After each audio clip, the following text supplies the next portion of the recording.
मी माझ्या स्वयं इच्छेने इकडे आलेले आहे, कारण की ह्यांच्या युवा नेतृत्वाचे जे मी पंचमताई कलानी ज्यावेळेस महापौर होत्या त्यांनी त्यांच्या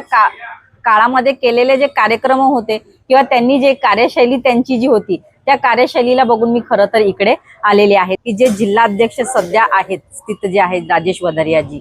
मला असं वाटतं की ते खूप चांगले बिझनेसमॅन आहेत, परंतु ते खूप एक वाईट संघटनात्मक दृष्टिकोनातून व्यक्तिमत्व आहे। ते जेव्हापासून आलेले आहेत मला असं वाटतं की संघटनेचं वरती रेशो न जाता खाली रेशो चाललेला आहे। आज ते लगभग वर्ष होईल की ते जिल्हाध्यक्ष आहेत, परंतु त्यांनी संघटनेला वाढवायचं मला तरी असं वाटतं की तोपर्यंत त्यांनी काही कुठलंही काम केलेलं नाही। आणि सेकंड थिंग असं की जे नगरसेवक आहेत पक्षामध्ये ते ऑलरेडी सन्मानित एक पदावरती आहेतच ना, त्यांना संघटनेच्या पदांची काय गरज आहे। माझा सगळ्यात पहिला प्रश्न तर हा आहे जिल्हाध्यक्षांना की त्या ऑलरेडी ते नगरसेवक आहेत, मग त्यांना संघटनेमध्ये पण त्यांनाच महासचिव द्यायचंय, त्यांनाच उपाध्यक्ष द्यायचंय, म्हणजे तळागाळाचे आमच्यासारखे जुने कार्यकर्ते आहेत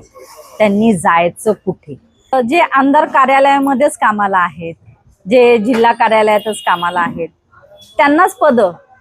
द्यायचे, ते ऑलरेडी तिथे जॉबला आहेत, ते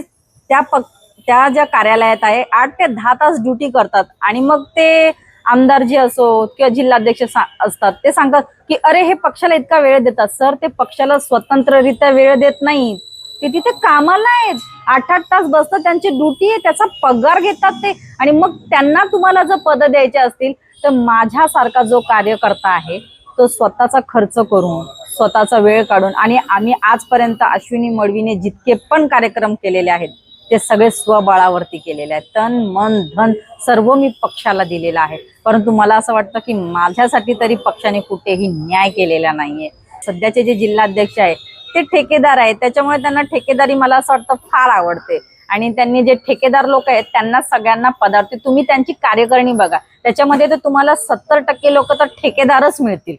आणि या ठेकेदारांचा सगळ्यात मोठा काय प्रश्न आहे की नगरसेवक हेच, यांच्या घरातलेच लोक सगळे ठेकेदार आहेत। आणि तिसरी गोष्ट म्हणजे की आता तुम्ही शहराची वस्तुस्थिती बघा, बी प्रॅक्टिकल बघा की सगळ्या अख्ख्या उल्हासनगर शहरामध्ये खड्डे खड्डे, खड्ड्यामध्ये शहर आहे की शहरात खड्डे हे काही कळत नाही, आणि मग त्या खड्ड्यांच्या मागे आंदोलन करायला पण हीच लोक, ठेके घ्यायला पण हीच लोक, म्हणजे किती राऊंड फिरतायत।